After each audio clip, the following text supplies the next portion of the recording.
is what Biden said to Netanyahu on April, the first time Iran attacked Israel. Now that Iran has attacked Israel again with more rockets, take the win is in spirit the same thing that has been said. But what actually has been used is proportional response. When it comes to Israel defending itself, the response should be proportional. And it's actually not something new. It's something Israel has been hearing since October 7th, since the first time recently. They have got a really terrible attack against them. Since day one, proportional response has been something that has been said again and again and again that they should act proportionally. So we will be talking about the potential Israeli response. We will be talking about what other nations are saying Israel should do. We had the G7 meeting. We had a conversation between Biden and Netanyahu. So we'll cover a few of those, and if we have time, we'll also cover this general idea of proportional response and what it means. But just quickly before we go to that, just quickly check with Jonathan, because he was in Israel when the attack happened, as many of our hosts have been. We had someone who had to go to the shelter and still returned for the show. So we like to thank Alex for being so brave. But Jonathan, how have you been? How was the attack? If you just quickly can describe it. Yes, thank you, and hello everyone. It was a rather eventful evening in Tel Aviv. We got a scary message to our. Did you see these messages on Instagram? We saw a scary message I got it on my Apple Watch, which was an interesting way to use the Apple Watch. And then I said, okay. Then a few minutes later, you hear the siren. So we walked down to the bomb shelter, had a lovely conversation with our neighbors. It was a very interesting way, I think, to start the new year, to become more bonded with our fellow neighbors. So in that sense, it was good. I learned something new about one of my neighbors. She was speaking German, so we had a nice conversation in German. I could work on my language skills. So a few minutes passed. They announced, "Oh, it's all clear. You can go upstairs," and that is it, really. We had some explosions in the air, but it's nothing too unusual here in Tel Aviv. So I wasn't that excited about it. It was just a bit of an inconvenience, really. Andrew in the chat is asking, what did the scary message say? Because Oh, I think uh, yeah, the scary message said, you are required to go to a shelter immediately, which is something along these lines, which I think is rather interesting. yeah, I think Alex, when she was on the show, she mentioned the message she got was a bit different than the message she usually got when something like this happened. So she was also wondering if this is because that's something that I know Hezbollah and Iran have done, basically hacking Ah, Israeli networks to basically just scare Israeli citizens. And Can I also just many. ask a question? Sorry. yes, Yeah, please. Just at this moment, I just want to ask Jonathan, given this was such a serious one, and that the whole of the civilian population of Israel was told to go to the bomb shelters, the extent to which people do comply with that, Mhm. and also how packed such bomb shelters must be in certain locations, because I can't imagine. And I mean, given how I don't want to say blasé you guys are, but how sadly familiar you are with this process, Mhm. and therefore resilient to it, and therefore are able to shrug it off to some extent. Absolutely. I wonder how this one fitted into similar incidents. Well, it was much more prolonged than usual. Usually, you would stay for up to 10 minutes and usually go out sooner. Then I think I stayed for like 20 minutes in the bomb shelter. And in my apartment building, it's an underground one. newer apartments have a shelter room built into the building, so they have a much more luxurious alarm experience. We had to be below ground. It was hot. It wasn't particularly pleasant, but we all managed to keep our spirits up by making some dark humor jokes, as we Jews excel at. So, it was just a bit longer. The Israeli spirit is strong. You're not gonna defeat it with a few minutes in the bunker. You're gonna have to need much more than that. Yeah, it reminds me. I've seen a lot of pictures during the World War II, during the Battle of Britain, when you had the bombings of London, and you had many pictures of people just smiling in the bunkers because it's just another day. We'll go out and we'll go about our day afterwards. So yeah, it's always great to see that people still What keeping their else can you spirits. do but make jokes? How else would you spend the time? You can cry. It won't help you, wouldn't it? And just quickly, thank you, Mary Lynn, for your super chat, and thank you, Jeff, for your super chat. And also, many people are saying Shana Tova, which I now inferred means Happy New Year or something along that lines in Hebrew, because it's Jewish New Year, for those who don't know. But let's go to the actual topic. So it's been, now it is 48 hours since the attack, because I think, if I remember correctly, it happened during the daily objective on Tuesday, so we talked a little bit about that. That's why we also lost two of our co-hosts for that show, but one of them was later able to come back. But still, no response. We had Netanyahu had a meeting with his cabinet saying something that people have been saying is that Israel will respond, and we've been hearing that Israel will respond. There were some potential ways that Israel can respond: assassinations, striking oil fields, striking nuclear facilities. But there is still nothing. And one of the reasons there has been nothing, or at least one of the reasons that have been stated, is that Netanyahu wanted to coordinate with the US. But what we heard from the US was pretty much no response. So Marco, what do you think about this? What do you think about Biden's plan so far? Yeah, before I go there, I'd like to point out how abnormal the situation for Israeli is. I mean, this is not right that a population of civilized people in a democracy have to live like this. Of course, as Jonathan mentioned, people don't panic about it.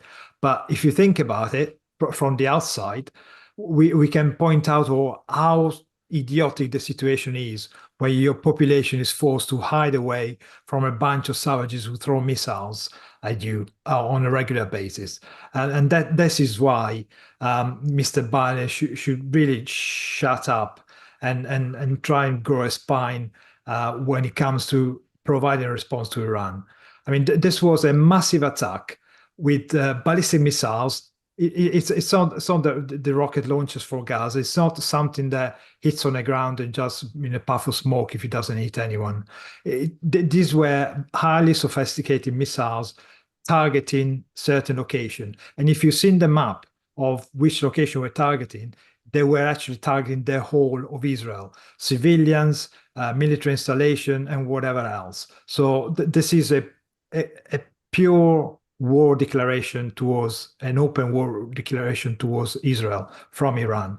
And to hear Biden, of course, Biden talks, but everything he says probably has to be cleared nowadays by the campaign manager for Kamala, because he's surely not allowed to say anything public if it's not be cleared by somebody else. Assuming that what he said in the past wasn't clear by somebody who could understand what he was on about. And the request from Biden to effectively pull punches once again reflects the kind of spineless, gutless, and appeasing nature of the West when it comes to proper threats while Iran. Let's not forget that, for example, Britain had a British-owned boat sunk by the Houthis recently. Another Greek boat was sunk by the Houthis. So how is that not a declaration of war from Iran to the world when they use their proxies to attack, kill, and destroy Western property? What more do you wait for? Particularly when you add to that all of the endless terrorist attacks on UK soil, European soil, funded by Iran at various different levels. So, I mean, it's quite clear, isn't it? And in terms of the bomb shelters and the defenses of Israel, and you've also got the expense of it as well, haven't you? You've not got just the effect on the population, but you've also got the fact that I think the attack back in April was reputedly said to have cost $1 billion to have defended against using the Iron Dome and David's Sling. So it's I haven't seen a costing for this one particularly, but that's money that isn't used by the Israelis for their own flourishing, isn't it? It's used simply to secure their survival, and that cannot be brushed aside either. It's horrendous that the West, even at this point, even in the face of this form of horrendous aggression, is still mincing its words, still, talking in such wishy-washy, vague terms and trying to discourage Israel from doing what's necessary. I think I saw a headline in a particular magazine, which I think summed up how I feel about it, which is that Israel shows the US how to win wars. And that's what's going on here. And this is a lesson that the US currently doesn't want to learn in terms of its own wars. Certainly the Biden-Harris administration doesn't. And certainly doesn't want Israel proving yet again how effective the military strategy is for changing the dynamic in the Middle East in a way that the diplomatic efforts of decades have failed to do, patently. Jonathan? Well, Israel hasn't won a war since 1967. So I don't know if we're any better than the US at this point at winning wars. I find the smugness of America to be incredibly disgusting. Imagine somebody coming to America after 9/11 and telling them, oh, you shouldn't respond that way. It will be disproportional. What about this? What about that? Nobody would have listened to. Do you think America would tolerate such comments? Take the win. You kill let's say America kills bin Laden day after 9/11. That's it. They don't need to get rid of the whole infrastructure there, the whole terror infrastructure that enabled that to happen. It's disgusting. And an important principle here is that ethics doesn't have to do with proportionality. Proportionality is not an ethical principle, and people seem to have mistaken mathematics with ethics. The fact that it doesn't have a nice ratio for whatever subjective whim you have, whatever that means is proportional, it doesn't have to do with good or evil. If Israel had to, in order to defend itself, to kill 1 million Palestinians in order to defend itself the day after, it would have been moral, because Israel's moral justification for its own existence is to protect its own citizens. That's their job. That's their moral obligation. It doesn't have to do with a number of casualties. It doesn't have to do with any such thing.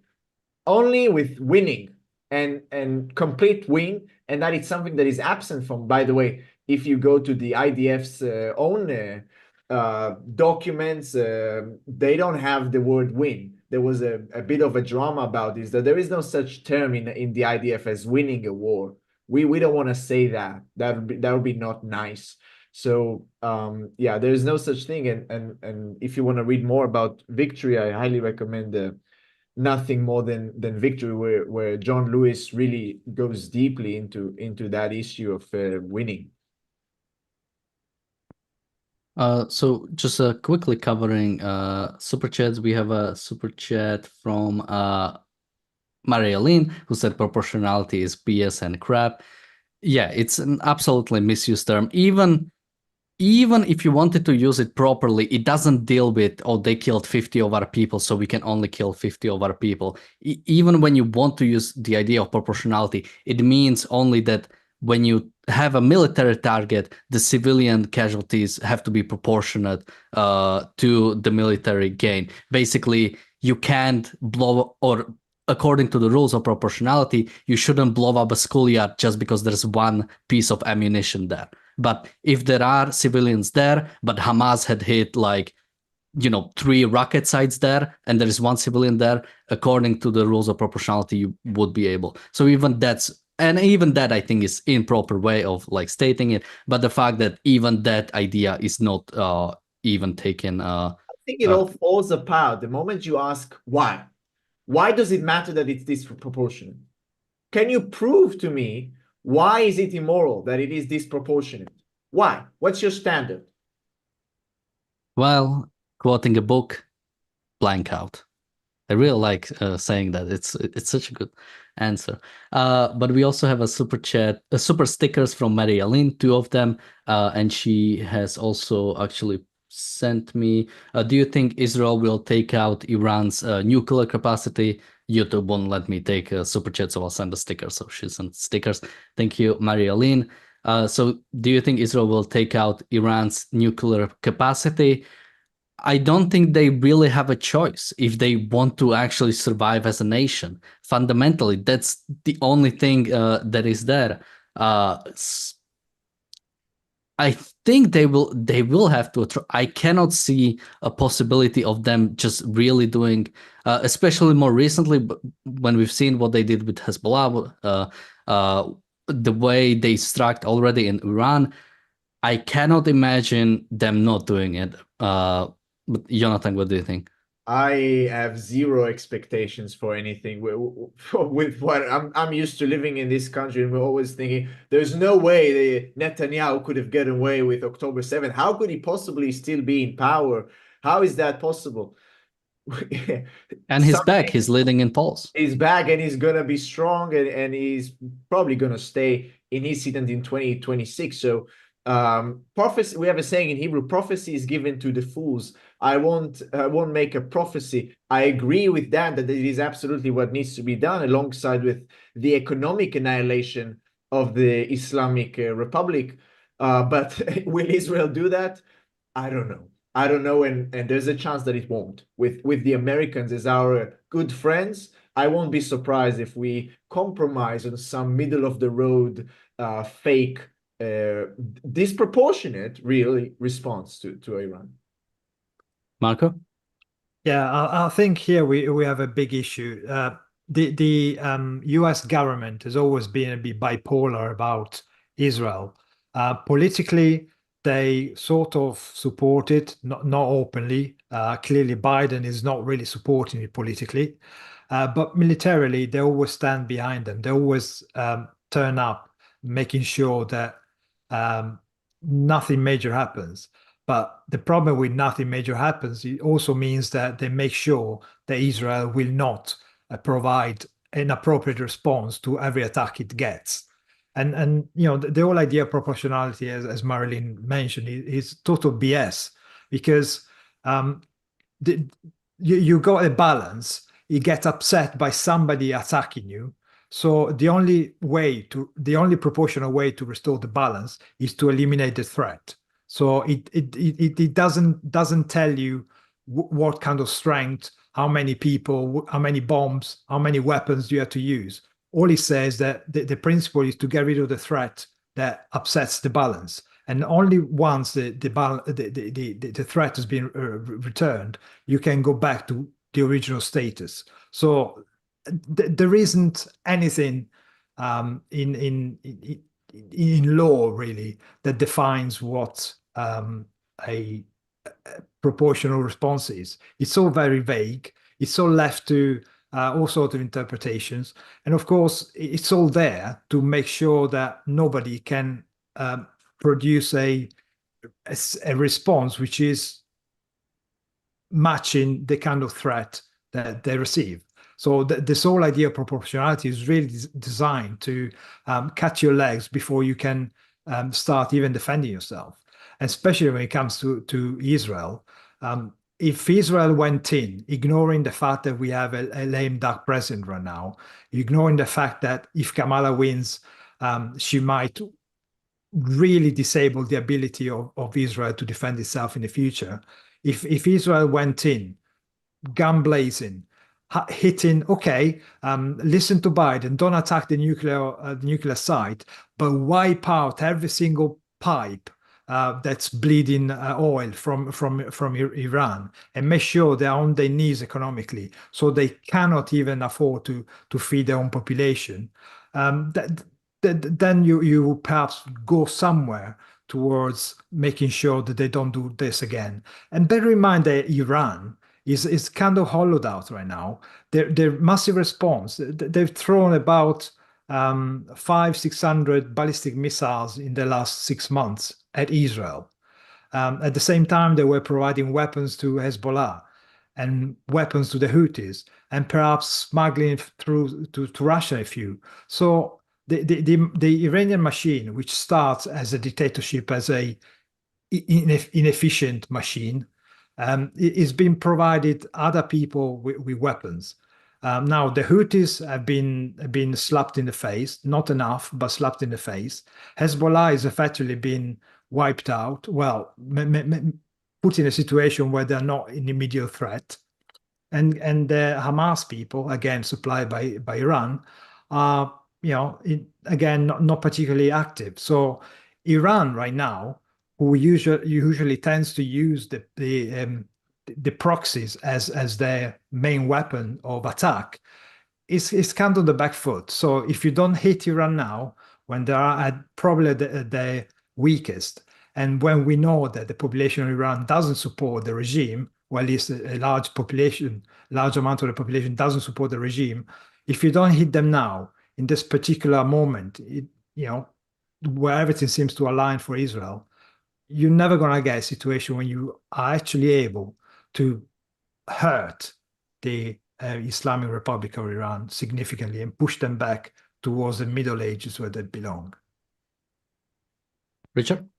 Yeah, it's now or never, quite simply, isn't it? I mean, this is the opportunity. You don't snatch it, you're going to regret it seriously. What's going to happen from this point? Surely, if you don't do it, surely Iran is just going to accelerate towards getting nuclear capability weapons that they can fire, and they will use them, particularly at some point when they're on the back foot. That will be their, what they turn to, for sure. And all of a sudden, each rocket that flies over is it changes the dynamic utterly, doesn't it? If you do not adjust that right now, they will seriously regret it. Given all of the geopolitical events that are taking place, including the fact that America's coming up for election shortly, and the Hezbollah's on the back foot, and that Iran is scared, having had its people taken out, it's seriously got to be done now. I don't see any other way of putting it than as bluntly as that. And we're not just talking about neutralizing today's threat, are we? I think when we're talking about proportionality, it's always as if it's, across what time period? Somebody fires back. Is that it? No, of course not. You're talking about wiping out the chance to do anything like that again, and discouraging anybody else who's inclined to imitate it from doing anything similar by seeing the absolute walloping that they will receive if they attempt it. And to leave the nuclear infrastructure there at the end of this will send the absolute opposite message. It will send encouragement to other countries to pursue things like nuclear programs, or to pursue this kind of strategy of relying upon the West to hold back itself and its allies from doing what is morally necessary. We have a super chat from Enric, thank you so much, who says, Jonathan, with expense of missile defense and workers fighting, how is the war affecting Israel's economy now and into the future? Just quickly on that, I like to say that it looks like 6.6% of Israeli budget is going to the military, which is much more than an average Western country, but is still miles behind what the US spends, even when it comes to percentage-wise. But Jonathan, anything specific you'd like to say? Yeah, well, prices are going up very in a significant way, especially when it comes to groceries. I was just in this. I was shocked by the prices. Really, I wasn't here in a month, and I've seen that basically, like for example, tomatoes are now twice as expensive as they used to be, and a lot of things are like that. So there's definitely inflation. And yeah, of course, and also we're not doing any cuts. This government, we keep keeping all the welfare things, all the ultra orthodox, things they're getting paid.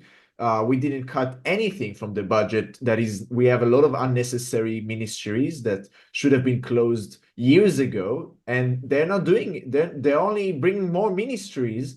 They're including Gideon Sari as another minister, so we're just spending more money on useless things instead of spending them purely on security. So unfortunately, it doesn't look very good in terms of economics. I'm not an economics expert, but we are spending a lot of money, and we get less of an income. There's no tourism, for example. There's a lot of industries have been hit by this war, and a lot of people have died, which is also very bad for economics. We also have a super chat from Alexei. Thank you so much. Who says, I would like to be noted that 100 times X is still proportional to X. Well, it's a funny math joke. We have a super chat from PC who says, Biden does not like Israel. We've definitely seen him not liking Netanyahu. But as I always say, I don't think politicians have values. They just sort of do whatever will keep them in power. And I think currently the American public I think on one hand, doesn't want to see Israel gone. It wants to see Israel actually still exist. But on the other hand, I don't think American public supports any sort of action that would actually make it possible. Any sort of action against Iran. I think the sort of sentiment there is right now is no new wars. No one really wants another war, even if it means, actually not just defending Israeli interests. I mean, Americans have been killed directly and indirectly by Iran and its proxies. So this is not even like specific about Israel. Anything you guys like to say on this? I'd like to add that Israel was founded for the purpose of protecting Jews. Israel was founded to prevent another Holocaust from happening, and Netanyahu says that a lot in his speeches. Unfortunately, a small Holocaust has happened on October 7th, and that is due to Israel's weakness. And despite this small Holocaust, we have still not learned our lessons, and we are effectively being puppets of America. In 1967, Israel didn't wait for anybody's approval to do what's necessary to prevent the Holocaust prepared by the Egyptians and the Soviets and the Syrians and all the other Arab countries. Now we are just waiting for this new Holocaust prepared by the Iranians with their atom bomb. We're just waiting for getting a green light from the Americans. So in a sense, Israel is not really an independent country. If we were the Israel of 67, we wouldn't have arrived at this place at all. There wouldn't have been a Gaza. There would have been that is a Palestinian nation. There wouldn't have been any such nonsensical entities that endanger Jewish lives. So it is all by this point on Netanyahu's fault. He's been the prime minister for the past how much is it? 15 years. He has let that happen. He has succumbed to the Americans. In 2007, for example, Israel attacked the Syrian nuclear facility in Syria, and we didn't ask for anybody's approval because it would be bad. You'll get escalation, and the Americans are just so weak and pathetic. So if we are truly independent, if Israel is truly the state that exists to make sure another Holocaust has happened, and if we don't attack Iran, then we might as well pack up and leave. Yeah, absolutely. And I think, to be honest, I'm slightly optimistic about the possible response from Israel, because first of all, Israel doesn't need the US in order to attack Iran. They don't need support from the US to actually hit them.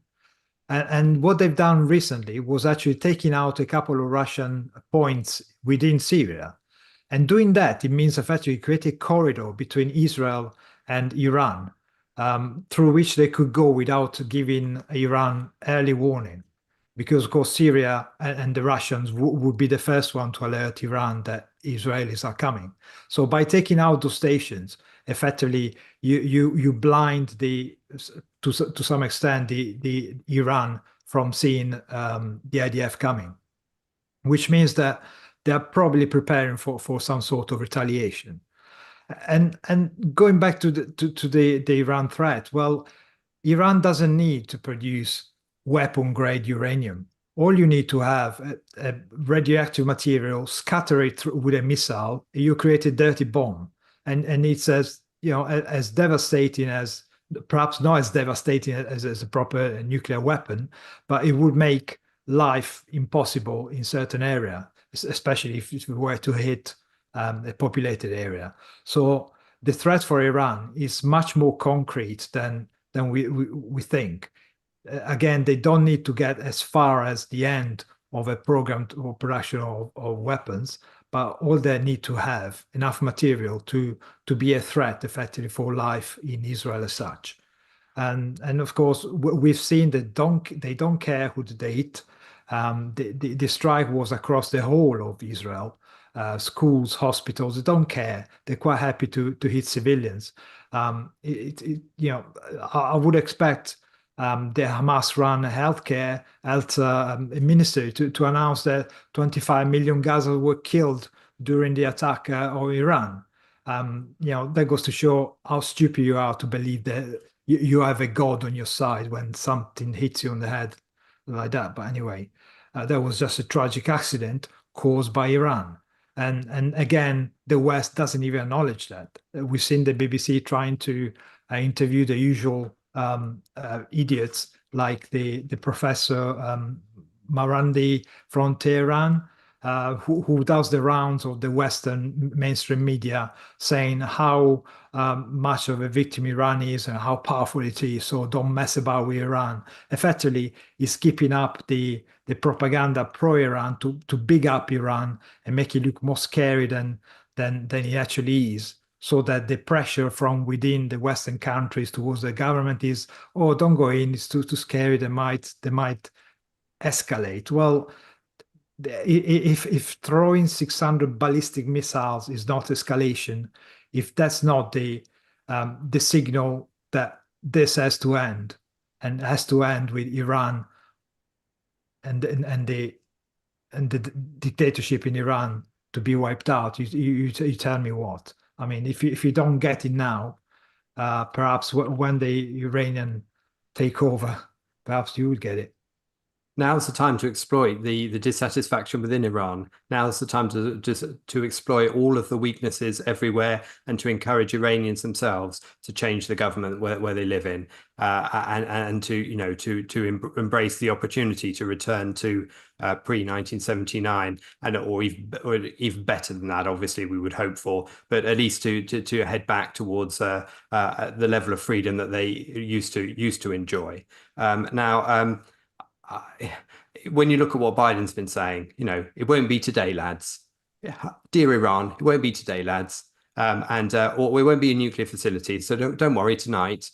You do want the Iran to be worrying. And what I would love to see is Israel use those words of Biden as cover and do it today and hit the nuclear facilities and really surprise Iran and demonstrate to the US at the same time that it is not acceptable for you to be telegraphing to the enemy when and where Israel should hit, when it's just been on the receiving end of 180 rockets that could have wiped out any one of its areas of towns across the entire country, and you're just supposed to lay back and take it.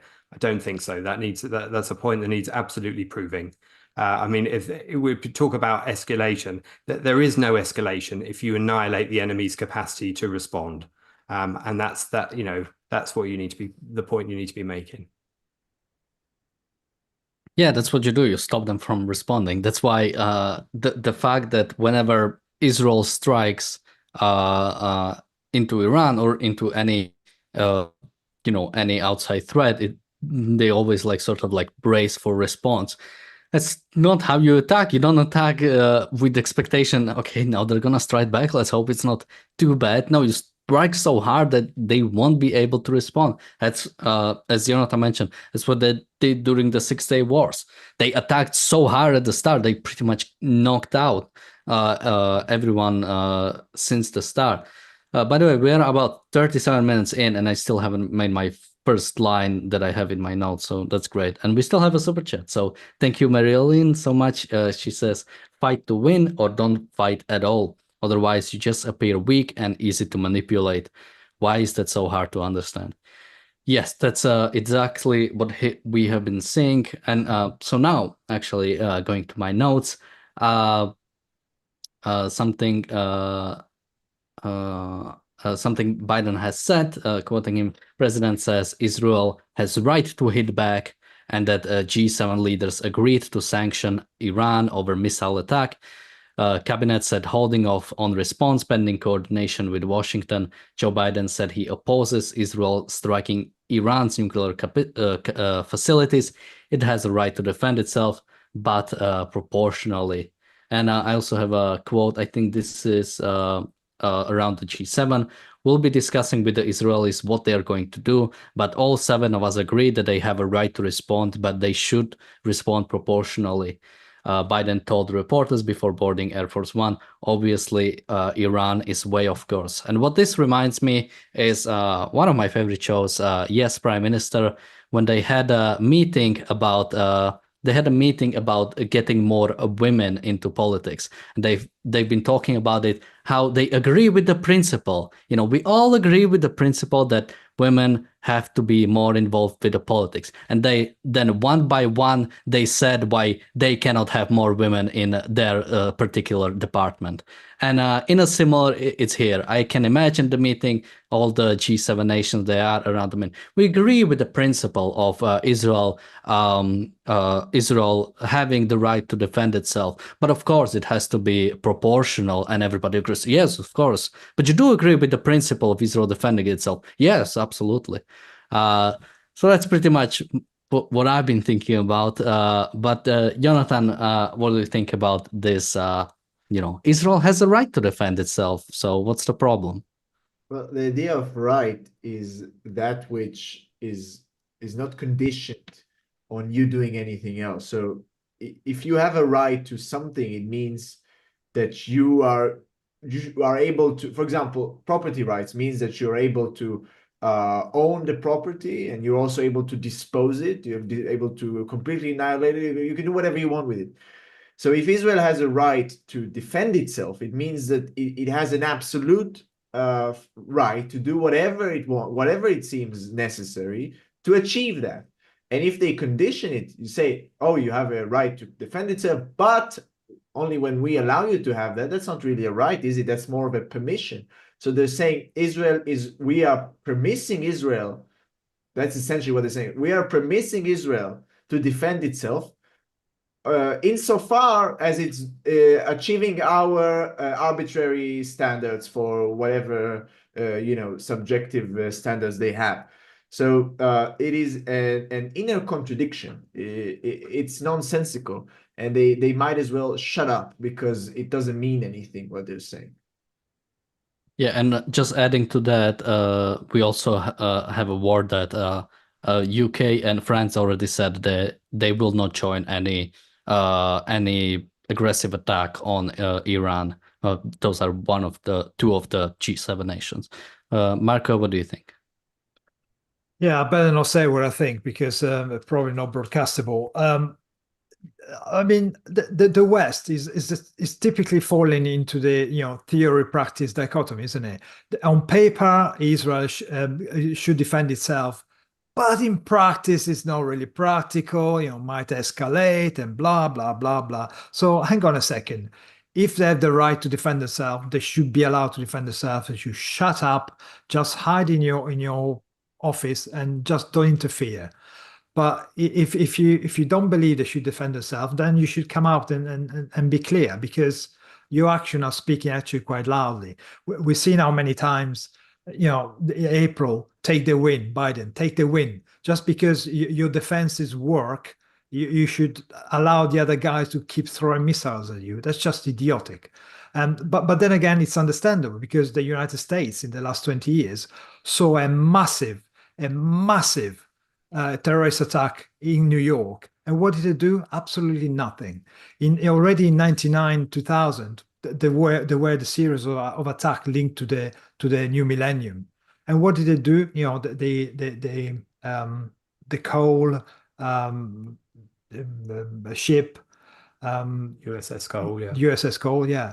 The attacks, the hijacking of the Indian plane, plans to attack LAX in Los Angeles. All this kind of stuff was there before 9/11, and yet they decide not to really push strongly enough, and they let effectively 9/11 unfold without putting anything in place. And then after 9/11, would they go and attack the softest target you could find, the guy who had least to do with the actual attack? Had they intervened there hard, the way they should have done, we wouldn't be talking about Osama bin Laden. We would have been talking about October the 7th. We wouldn't talk about Syria, ISIS, and all the stuff that happened since. But, you know, the kind of appeasement, the kind of stand back and wait and see what happens, because we don't want to be seen as the causing end of events, it's led to all the death and destruction that's followed 9/11. So history has taught us that if you stand by and let these kind of savages unfold their theory, because their theories is put into practice, you will see more death and destruction. How many lives would have you saved if you intervened at the right time, at the right, you know, without worrying about proportionality? And you're asking Israel to do the same. You're asking Israel to let its population live in fear that some strike might hit somewhere, and let people force to you know, get used to the fact that they have to run and hide underground regularly. That's just untenable. It's just not a civilized way of treating anyone on earth, and certainly we wouldn't accept that if it happened. But you know, we're quite happy to pull back. Let's the political interest, let the election take its course. We don't want to rock the boat, you know. We don't want to risk losing the Muslim vote. So we're not going to talk about it. We just, you know, we just ask for understanding and people restraint. Idiotic. Look at what the UK and France are really saying here. Look at what the subtext is of what they're saying. They're saying that they won't join. They won't join in the attack against Israel. So what you're saying is you don't recognize Iran against Iran. They won't join in the attack against Iran. They're saying they don't recognize Iran as the enemy. That's what they're saying. They don't recognize that what Iran did a couple of nights ago was an act of war. You know, no other way of putting it, and that should be receive the absolute response of any civilized nation, which should be you know, coming to its allies' aid, and this line that Israel should respond proportionally. What are they saying by that? They're saying that Israel hasn't been responding proportionally. That's what they're saying. They're saying that Israel doesn't have the moral right to act in the way it's been doing, and that is only aiding the enemy as well. So, and of course, missing the moral clarity necessary to defeat the enemy and to stand up for the good in this conflict. I think this whole talk of proportionality is too much talk, as if war is like some kind of boxing match, and you like blow a whistle and separate the two sides, push them back into their corners, and then we'll wait for the next round. And what that means is proportionality equals forever war. If you're going to keep doing that, and it's just, you're just prolonging this endless boxing match attitude to war, rather than ensuring that you know, that the good are victorious in it. So it's depressing to see it like this. It really is. Yeah, we have someone in the chat asking how many were killed by Iran's attack. So if not enough Jews die, Israel pretty much cannot do anything. It's pretty much what the person in the chat is saying. It doesn't matter. One person died. It doesn't matter how many people died. What was the intention of the attack? The intention of the attack was clearly it was an attack on a sovereign nation. You cannot justify it anyway, just because I think James liked to say, just because you managed to dodge the punches, that doesn't mean that that person didn't try to actually do that on you. So you respond in proportion. Yeah, you do respond proportionally. If a sovereign nation gets attacked, your regime gets dismantled. That's my understanding of proportionality. But also something I've been seeing, especially I think on yesterday's TDO, me and James have talked about. I think the title of the episode was "Iran will pay for it" in quotation marks. When? And many people in the chat dislike the title, saying Israel will respond, and you don't tell Iran when you're going to attack if you want the attack to be proper. But my answer to that is Israel has been talking about it since the attack happened. It didn't shut up about the idea. Yeah, we will respond, but do it. Why are you telling it to everyone? Why are you? And we've seen that from every single Israeli politician, even the opposition, saying, I think even Yair Lapid saying like, yeah, there will be a strong response against Iran, and the regime has to be dismantled. Pretty much, we've been hearing that, and yet, where is it? Why are you talking? Why was the main case to talk to US? If US had any inclination to join, yeah, I can understand making sure we cooperate attack against Iran, but there's clearly nothing from that. This war didn't even start, and France has already surrendered, as someone said in the chat. No one else has, despite the fact that everybody is threatened by Iran, no one else but Israel has even an inkling to do something about Iran. Yet we still don't see anything. Let me just quickly thank Jonathan for his super chat. Let me thank Bonnie for his super chat. And let me thank Marilyn, who says, so Israel gets penalized for being well prepared. Yeah, that's pretty much it. Because Israel is able to defend itself, it cannot actually defend itself. Because it can defend itself against singular attacks, it cannot actually destroy the source of those attacks. Jonathan, what do you think? A few things. First of all, on the UK, France refusing to partake, they also refused to partake during the Holocaust. They wouldn't bomb Auschwitz. They wouldn't do anything to save Jews while they could. Well, they did release the camps, of course, but they wouldn't bomb Auschwitz and other camps that they could have done to prevent further Jewish deaths. So I'm not really surprised. They wouldn't let the Jewish refugees enter. A lot of them, they wouldn't let them enter into Israel. So it's not surprising. For the French, they just surrendered. So really, that's really out of the question, anyways. But if Biden also is concerned about the rise of oil prices, which we Israelis shouldn't care, but if Biden really cares about that, why won't he just let the drilling and fracking and all the vast amounts of oil that are there in the US that it doesn't allow to be exploited as much as possible? Why won't he just do that and prices would drop dramatically? Why doesn't he do that if he really cares about oil prices? I think a useful way to think about this problem of proportionality and the Iranians and also the Palestinians, think about a tumor. When you have a cancer tumor in your body, which is a very bad thing, of course, we don't wish that to anybody, but if you have been detected that you have a cancer in your body, that is essentially a declaration. This tumor is declaring, I'm going to continue spreading until you're dead. That's what a cancer does, right? It kills you from the inside. And the Iranian government is the same. They have announced to the world, we're going to destroy Israel. And that is one of our purposes of existence. And we're going to keep doing that as much as so long as we exist. And also the same with the Palestinians, the same with other organizations around the world. They are like cancer.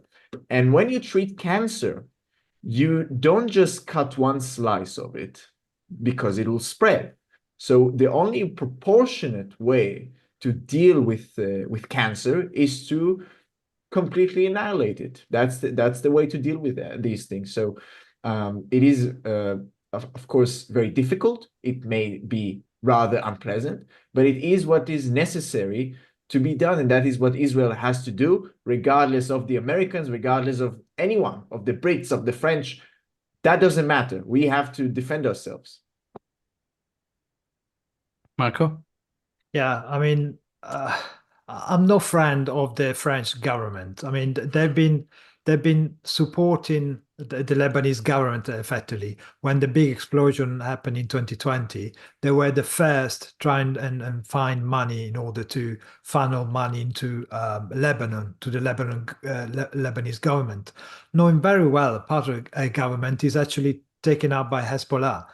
Knowing very well that Hezbollah is acting against the government that they are supposing to help, and within the same government. So you cannot pretend that you're going to be neutral and therefore not being guilty by association, because that's what's happening every time. Take Biden's great policy on energy independence, for example. Until he took power, America was exporting energy, was exporting oil, and these guys, these savages in the Middle East, were on their knees financially. They were on their knees. They were on the brink of collapse. Frankly, America managed to strangle the amount of money that was going their way, and they were squealing.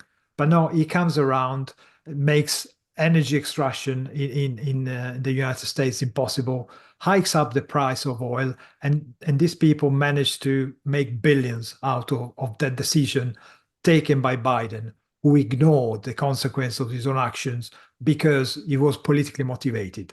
All his ideas was to, I don't know, do what the opposite of the previous guy did, and therefore effectively threw Israel to the wolves.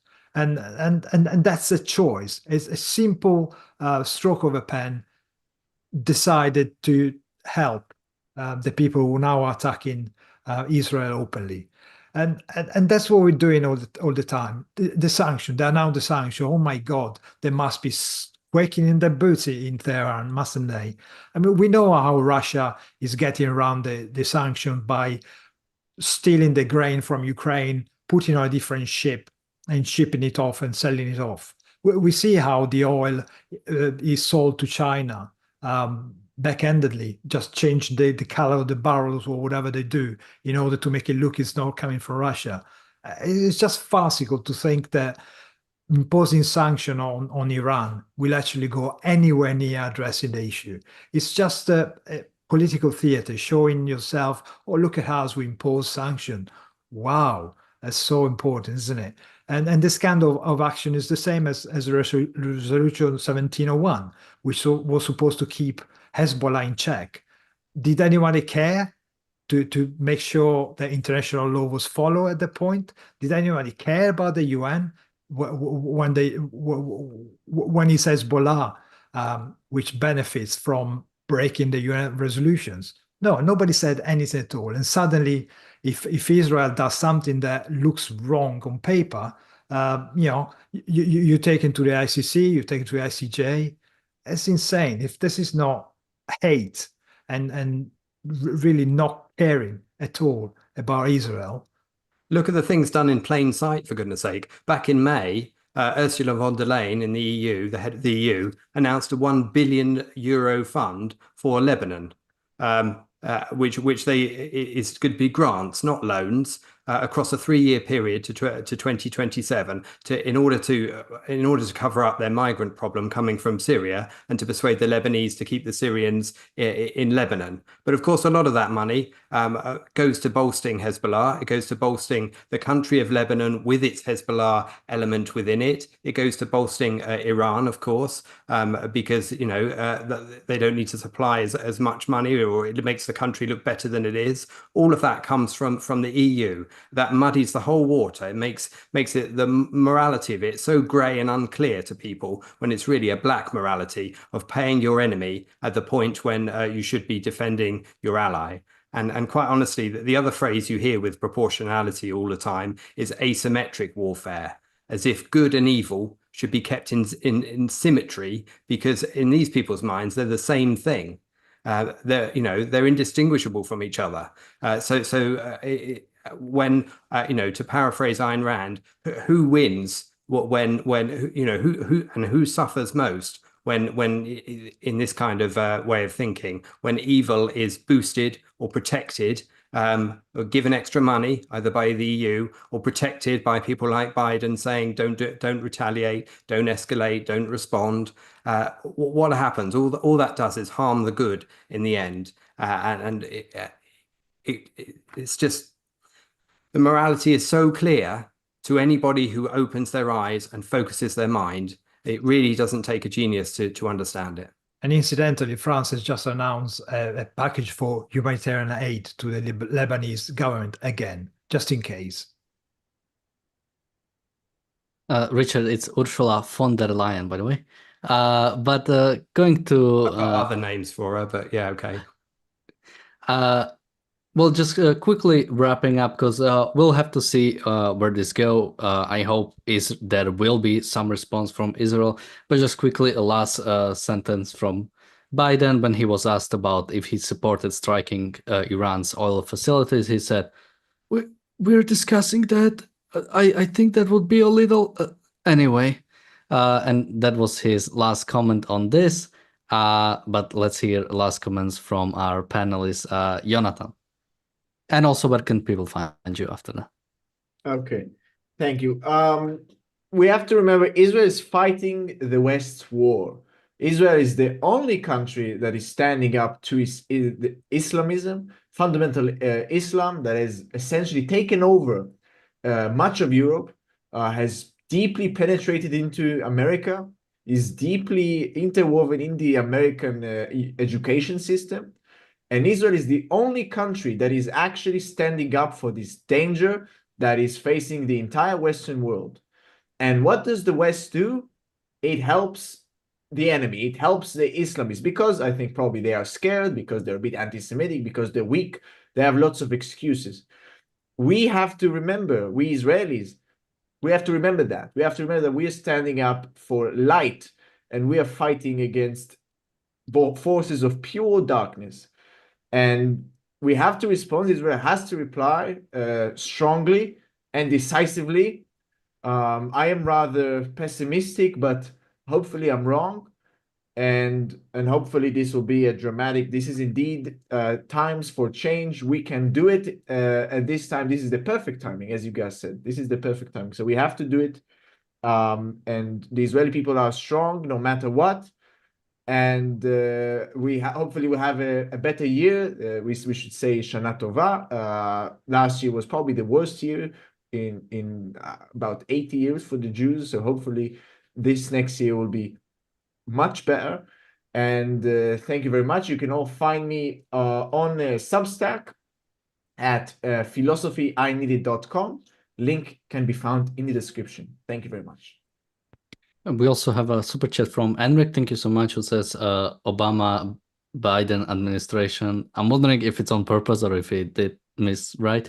Administration demands on Israel is equity in practice. Marco. Yeah, I mean, ultimately, it would be nice if the United States remember the principles behind the foundation of the country itself. If we remember that protecting individual rights is the ultimate source of legitimacy from a government, and it would be nice if you translated that and used the kind of principle when they talk about Israel. Of course, we've seen all sorts of breaches lately of the Constitution and its principles, but it's not just January 6th that went towards a direction. Every time you take the win, every time you stop somebody from defending himself, you're going directly against the principle of the Constitution. So if you really want to honor the office that you're holding, follow the principle beyond the Constitution that you're supposed to follow. And the response to murderous savages is not to write them an angry letter, telling them how angry you are. It is to make sure you effectively neutralize their ability to be murderous savages ever again. And in order to find us, please check out the Briefly Objective.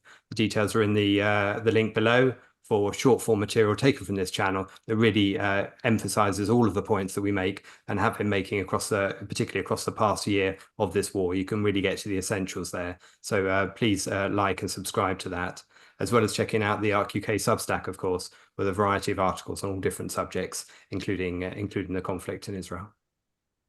And in 1 hour, there is a principled analysis of the US Constitution course with James Valiant, where we'll be discussing regulating commerce. That's for the link I posted in the chat. That's for YouTube Inner Circle members, but that's also available for ARCUK website members of Reardon Metal and above level who should have gotten an email. And with that, thank you everybody for joining us today. Thank you, Marco Richard. Thank you, Jonathan. We'll see you tomorrow with another episode of The Daily Objective and The Reality Show. Bye-bye. Thank you very much.